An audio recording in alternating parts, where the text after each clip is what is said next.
Hey, what's up again, moviegoers? Jeffrey Michael here, and welcome to a fourth wall-breaking edition of Jeffrey Michael's Movie Reviews Extravaganza.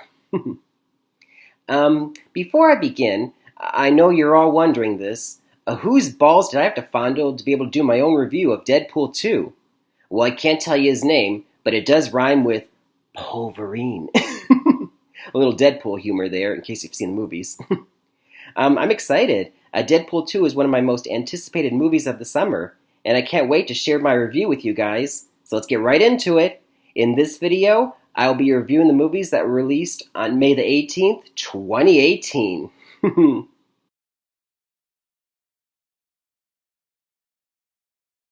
Of course, the first movie that I will review for you all is Deadpool 2, rated R. It stars Ryan Reynolds, Josh Brolin, Morena Baccarin, and Julian Dennison, and was directed by David Leitch, who brought you such films as John Wick and Atomic Blonde. Now let me just start off by saying the Merc with the Mouth is back, and he's once again played by Ryan Reynolds, aka the Man with the Mouth. Now for those of you who've never heard of Deadpool, first of all, you've been living under a rock for the last couple months because there have been endless, ads or trailers for that film. And second of all, Deadpool started off as a comic book character in Marvel Comics in 1991. His real name is Wade Wilson. And what was remarkable about Deadpool is that he had an interesting backstory.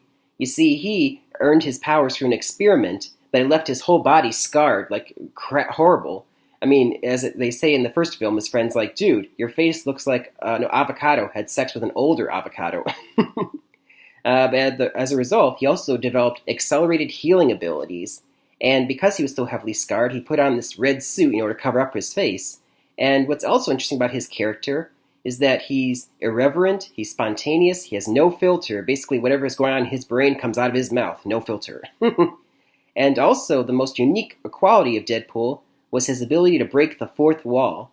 I mean, in the comics, he would often address you, the reader, or in the case of the movie, the viewer. Kind of like, Ferris Bueller in that regard. Anyway, so the first Deadpool movie, released in 2016, was basically an origin story. We were introduced to Wade Wilson, played by Ryan Reynolds. He's an ex-mercenary who believed that he had no life direction, and then he meets a prostitute named Vanessa, played by Morena Baccarin. They get romantically involved, they have lots of hot, heavy sex, and he's all ready to spend his life with her when he discovers he has terminal cancer. He can't bear letting her watch him die, so he basically leaves her without telling her. And he comes across a guy named Ajax, who tells him, hey, I can cure your cancer for you. You can? So he subjects him to an experiment where he tries to awaken his dormant mutant genes. And it works, it cures his cancer, but it creates an accelerated healing ability inside him, and it also leaves him completely scarred and disfigured across his whole body. He's all angry at Ajax, and to make matters worse, after he goes all off on Ajax, he finds Vanessa and kidnaps her. So now he's going after this Ajax, in order to, get him back for disfiguring him and for stealing his girl. Basically a 2-for-1 revenge story. And the first movie ended, he defeated his arch nemesis, and he saved his girl, and we're all happily ever after, and a lot of fourth wall breaking along the way. So Deadpool 2 starts off. Wade and Vanessa are celebrating their anniversary. But before you can say Wolverine sucks, their entire relationship goes sideways. I can't tell you exactly what happens, but it leaves Wade feeling, what am I going to do without her in my life? Now without her, his life lacks direction or purpose. And the X-Men, offer him a position on their team. And he begrudgingly says, fine. It's funny, throughout the movie, they keep telling him, you're not an X-Men yet, you're a trainee. And their first mission is to go help a runaway mutant who's wreaking havoc downtown. And his name is Russell, aka Fire Fist, played by Julian Dennison. And he can create fire from his body. And he's all angry at the world because the orphanage where he grew up, he's been abused by them. And Wade realizes, hey, without Vanessa, this is my new purpose. I'm meant to protect this kid and, become a father figure to him. He doesn't exactly say those words, but that's what he's thinking. Meanwhile, in a dystopian future, we're introduced to a man whose wife and daughter were burned alive, and he vows revenge. And that man's name is Cable, played by Josh Brolin. For all you comic lovers, Cable is Deadpool's number one arch nemesis in the comics. And Josh Brolin plays him handsomely. He's all jacked up, a lot of muscles, and he has a gray flat top, and he has a metal bionic arm. So he's basically a badass. And he's also a time traveler, so he's able to time travel back to the past to stop this fire mutant who destroyed his wife and daughter and the future. Meanwhile, Wade's trying to protect this kid, Russell, who has fire abilities. Coincidence? Maybe? Maybe not? And Wade wants to help out this kid, but this mutant's trying to destroy him, and so he assembles a mercenary team called X-Force to come together. Now, will he be able to help Russell, or will Cable get his revenge? You have to see to find out. Okay, let me just start off by saying that I love the first Deadpool movie. I mean, it was such a fresh take on the whole superhero genre. I mean, not only did it upend the whole formula of superhero movies, but it also poked fun at the whole cliches of superhero movies as well. I mean, it was hard R-rated, it had a lot of bloody, gory violence, and strong language and adult situations. Typically, you don't see those in superhero movies. And it also, with the fourth wall breaking, they would poke fun at all the cliches involved with these movies too. Like, you would be like, superhero landing, bam, nailed it! Or like when a character would explain a plot point, and he would be like, well, that's just lazy writing. And Deadpool 2 is no different, and it's also such a great character. I mean, Ryan Reynolds was born to play this part. I mean, he's basically Deadpool, like in real life.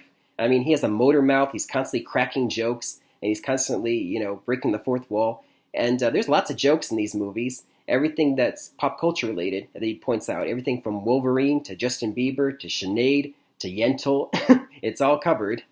And also, I thought was a great job was the action scenes and a lot of great moments that you just laugh out loud at because Ryan Reynolds is so great. And there's also, touching moments too. I was surprised by that in this movie. And just great overall, everything you want in a superhero movie that's irreverent. I mean, it's rated R, it's got everything. I mean, it's not for everyone, I should say. I mean, an esoteric crowd, if you're not against like bloody violence or strong language, it's probably not for you, this movie. But if you just want to have a good R-rated time at the movies, then this is definitely the movie for you all. So the first Deadpool movie, I gave an A-. Deadpool 2, I think I would give it a B+. I mean, I didn't think it was as good as the first film, but it was really still very entertaining. I think the one quibble that I would say is it gets a little monotonous at times in the third act. A lot of cartoon bloody violence and a lot of action scenes, and it gets a little repetitive at times, and it's like, okay, we get it. Can we maybe, move on to something else story-wise? But that's just a minor thing. I mean, B+. I mean, I still had a great time, and if you're into that kind of movie, then you probably would have a great time too. So I would highly recommend you all go to the movie theaters, and as Wade, breaking the fourth wall would say, hey, go and see my movie now, pussies. Come on, you'll have a great time. I mean it. I mean, you'll see hot sex, you'll see my ass. I think that's enough for an admission. That's probably what he would say, not me. But anyway, moving on.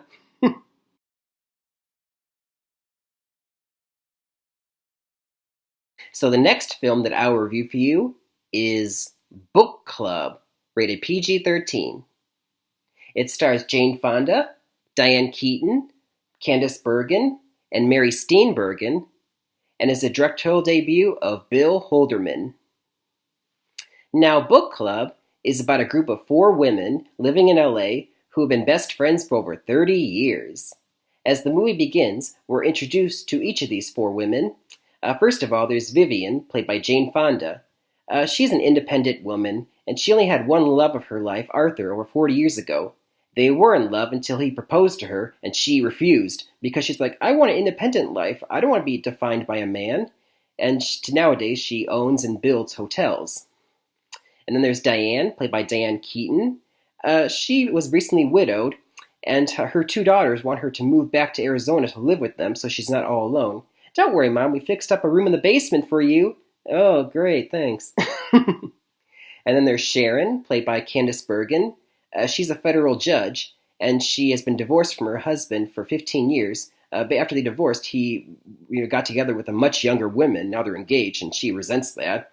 And she's also never had sex, and hasn't had sex in 18 years. The 3 friends are like, what have you been doing all this time?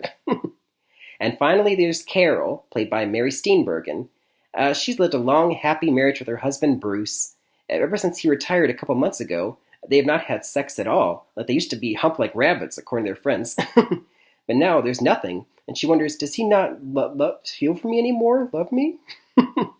And throughout these 30 years that they've been friends, every week they have a book club, and they've been reading all these books, throughout these years, and they've realized, we're reading these stodgy old books now. Like the recent one they read was about a girl who hiked to find herself again. Like, what's so great about hiking anyway? I get exhausted going to my mailbox. And so Vivian decides we're going to spice up this book club. We're all going to read this, 50 Shades of Grey. Oh, no, no. Women our age should not be reading that. Come on, you guys. Just because we're old doesn't mean we still can't live. Come on, give it a try. So they all decide, okay. And they're all like, oh, wow, what is this? Oh, no. Oh, I could never do. Oh, my. about that kind of humor.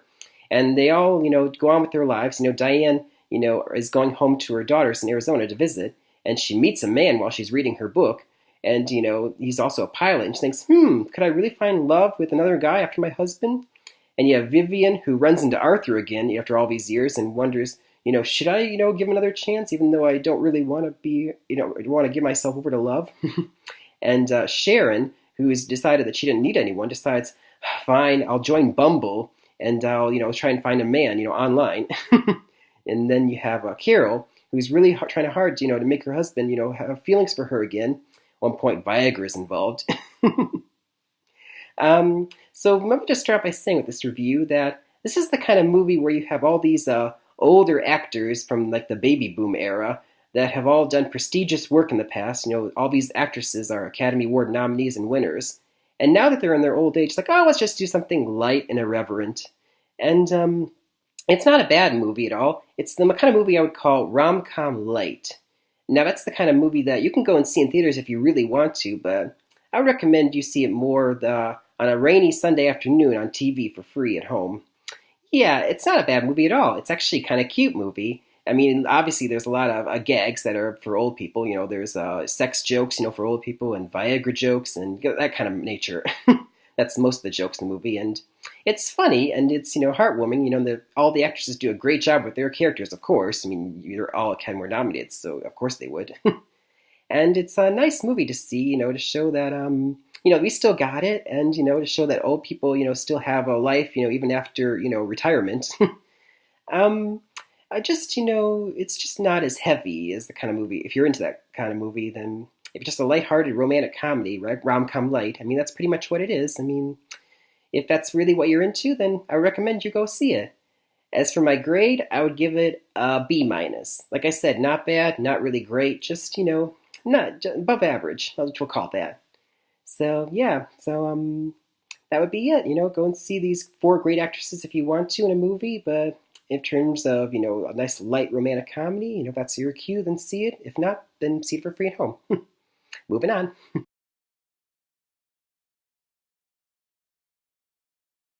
Okay, the last movie that was in wide release on May the 18th was Show Dogs, rated PG. It stars Will Arnett and Ludacris, and was directed by Raja Gosnell, who brought you such gems as Scooby-Doo, Scooby-Doo 2, Beverly Hills Chihuahua, Smurfs, Smurfs 2. Oh yeah, such cinematic winners right there. Anyway, so Show Dogs is about a human detective played by Will Arnett and his Rottweiler police dog Max, voiced by Ludacris. And they go undercover at a dog show in Vegas to stop an animal smuggling ring. And wait a minute, let me just stop right here. I did not see this movie, ladies and germs, and I don't plan to ever because of a little thing called integrity and dignity. Those are 2 things that I have hung on to for quite a while, and I would like to continue hanging on to those. And if you want to hang on to your integrity and dignity as well, then I recommend you avoid this at all costs. I mean, you've seen the trailers for this, haven't you? I mean, you've got dogs with those flapping mouths, awful CGI, and lame, ultra lame jokes. Dogs passing gas, dogs getting waxed, dogs sniff each other's butts. It's like there's no cinematic value here. It's just pure garbage. And they market it for kids because they'll eat it up. I mean, this is just a disgrace. And I know some of you out there are saying to me right now, well, it's a kid's movie. What do you expect? Well, see, here's the thing, though. I asked my 8-year-old self, would have I enjoyed this movie at age 8? And my 8-year-old self was like, oh no, this is garbage. I'd rather watch The Little Mermaid, thank you. I mean, that's the thing though. I mean, kids deserve better than this. I mean, if you have kids who really want to see this movie, then I guess you could go ahead. But honestly, as parents, if you really want to give your kids a nice, movie, I would suggest that you tell them to wait to see Incredibles 2 coming out in June. Yeah, Incredibles 2, that's a much better option, I think. I haven't seen it yet, and I already know it's going to be much better than this claptrap. So, in terms of, the Show Dogs is already also not doing good at the box office, so there you go. A lot of people agree with me there. I mean, this is really one movie that should have been put down before it was made.